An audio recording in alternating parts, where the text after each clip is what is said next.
very good morning and welcome to Morning Live. Good morning, Valen, and good morning, everyone watching from home. Okay, so the UAE has seen 6 deaths when it comes to the coronavirus pandemic and have 664 cases. How has life changed for you in Dubai and what's currently happening there? Everything here is also in lockdown. It's very similar to South Africa's situation. We are allowed to go to the shop for food, but all other shops are closed. So it's very similar to the situation that we are experiencing in South Africa. I think it's a worldwide situation at the moment. There's only very few countries that's not in some sort of lockdown. So for me personally, obviously, a lot has changed. My entire running schedule is turned upside down. Like you said, many races have been cancelled or delayed. So yes, I think everyone is just waiting in anticipation to see what is going to happen in the near future. Yeah. So how are you staying fit? I'm fortunate enough that even when in normal times when I am allowed to run outside, I still do a lot of cross training indoors. So I've got my gym equipment set up, and I've now also brought my bike indoors. I've got an indoor trainer that I'm using to ride my bike, etc. So yes, I think I've got the creative juices going a little bit at the moment to stay fit indoors. But yes, it's definitely possible. I think I'm definitely not planning to lose any fitness during the lockdown. So yeah, I'm just trying to keep the mind positive. What is quite challenging at the moment for me personally is that I don't know what I'm preparing for. So if I decide on a race, I have to focus on the distance of the race and prepare specifically for that. So that at the moment is it's impossible to know, but hopefully we will have answers as time progresses. You've been dubbed the smiling assassin because you are the smiling champion. So everybody knows you to have a lot of positivity. You've mentioned already how to try and remain mentally fit and how important it is for you to remain motivated. How are you doing that, just in light of all the challenges? No, at the moment I am very positive.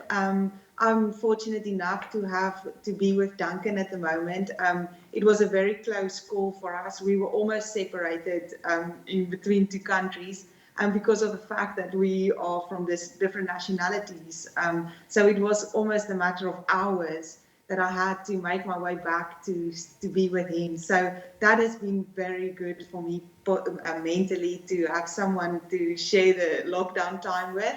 But other than that, I'm keeping busy with things like I've got a bit of a joking group going to trying to stay fit with doing skipping indoors, just keeping positive conversations like that going. It helps a lot. But also, I think nature teaches us a lot about a situation like this. When you see winter months come in, everything is frosted under deep snow, and once the sun comes out again in springtime, the blossoms come out again, and every season just returns again. So I think we can definitely learn that from nature. This is a difficult time for everyone, businesses, sports people, everyone, globally. Everyone is affected, but I think just knowing that there will be better times again, it definitely keeps me positive. And I'm actually quite excited to see how the world will return from this. The running world especially, I think there will be such a hunger for racing and running once this is over, and I think that is very exciting. Gerda, you mentioned that you are used to cross-training, you're used to training indoors and using different sports to maintain your fitness, to do intervals. What advice do you have for athletes at this time, for those road runners that just usually go out onto the road and run about 50 kilometers over 7 days? What is your advice to them to also help them feel like they can use this time at home and maybe bring in some other things into their training regime? Yes, I think it's definitely the time now to be creative. But, I'm thinking about it as almost as if, let's say I was injured and I wasn't able to train for 3 weeks. This is the same thing. You must almost convince yourself in a way that you are either injured or recovering from a race.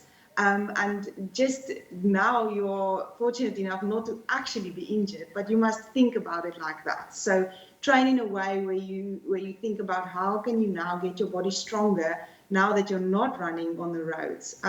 Also, another great example personally that I learned from my own experience was in 2017 when I ran the Comrades Marathon. I finished in 4th position, and my kilometers, for any runner knowing how it is to train for the Comrades Marathon, they'll know what it means that I only trained 1,000 kilometers up to June in doing Comrades Marathon. And that wasn't because of a lockdown, that was just because of injury. And I still managed to be 4th in Comrades. So there's an example that it is possible to keep your fitness.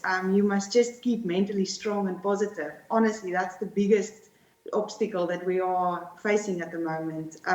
But there are ways of cross-training, doing indoor biking, doing stair climbing, all sorts of things that you can do to stay fit and stay positive, knowing that you will be stronger after this.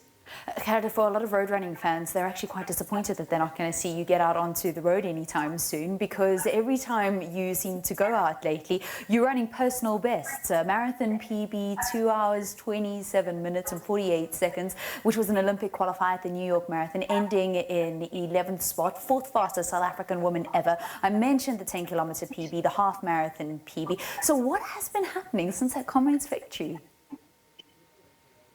A lot has happened since Comrades. I've swapped over from the ultras all the way back to 10 kilometers in the beginning of this year, and then working my way up with a 21 kilometer in February. So yes, I've been able to really build up a good regime. Obviously, it's now made a big U-turn, but I've been busy. I've been preparing and trying to work on every aspect of my running. So hopefully I will be able to carry that over once this is over, and just continue where I stopped, and just continue with whatever the rest of the year might hold, but who knows what that will be. Just quickly, how do you feel about the new date for the Olympic Games? Because while many events don't yet have a date, the Olympics do on the 23rd of July, 2021. Yes, the dates have been set now. It will be held next year in exactly the same time that it would have been this year. It's for me personally, I was really looking forward to it. It was the first time, obviously, that I had the opportunity to go to the Olympics this year. But again, we're all in the same boat. I'm one of the fortunate athletes who have already qualified for it. I think that a lot of athletes were very concerned because there are no races to do at the moment. There's no qualifiers, so they were getting really worried about how to qualify, even if they kept the date of the Olympics. So I'm fortunate enough, I've already qualified, which will just carry over to next year. That's how the IAAF announced it, or the World Athletics said. But yeah, I'll just have to do the same thing that I planned on doing this year, just carry it over to next year. And also, I do believe that it's a lot better to know now a fixed date rather than the uncertainty, because the uncertainty is really what kills you as an athlete. You need a schedule, you need some few weeks to prepare before a race, so to just sharpen up. So knowing what the fixed dates are definitely helps. Right, that's Gerda Steyn, 2019 Comrades Marathon champion, transformed herself into one of our premier road runners in the Olympic distance. Thank you very much for chatting to us. Stay safe in Dubai.